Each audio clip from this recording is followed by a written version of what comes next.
Antay naman tayo para sa next turtle of the game. Pero, Fear of the Phoenix, mapagamit. Pati ba? Hindi naman dito na Blazing Duet. So, mamamatay si Nikolai. Kato na even. Flicker on Real. Has been burned, pero Heaven with the kill. At tuloy-tuloy dito arangkado yung kabayo. Pumamatay na. Keishi with the kill. Mirai, dire-diretso pa din. Stacks up. Flicker out. Nung mga positioning nila as well. Pero mukhang sa side naman ito ng Falcons Oh, PH. Throne of Ruin, Fear of the Phoenix, mapagamit. Phantom Speed sa likuran, pero makakalis pa ata sila dito ngayon. Heaven low in HP. At dahil dyan, attraction ngayon. Ang Navi paalis sa Turtle. Pero low in HP, sino makakuha?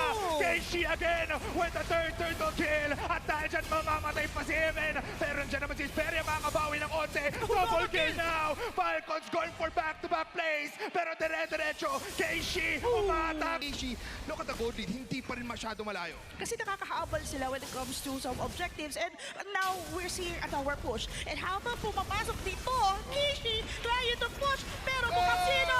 Ayun na nga. Dahil dyan, shutdown si Keishi. That will be a Hera shutdown. gusto ata makapalag pa, pero mapapagamit siya ng flick. Focus naman ito ni Nikolai getting down with that Lord. And ang ganda nung pinakita doon. Pagtakas ni Keishi. And habang nangyayari yan, Oh, Throne of Ruin.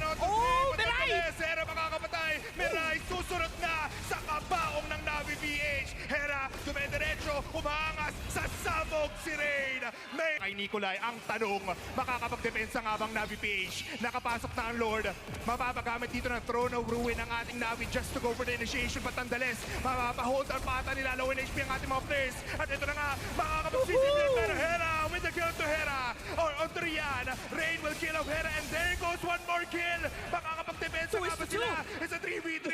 Nikolai, masyado masakit ang pana at ang sibat. Tumatama na sa mukha Ayan ng na kabayo. Navi. Phantom Steed, low in HP. Diretso na nga dito sa base. One more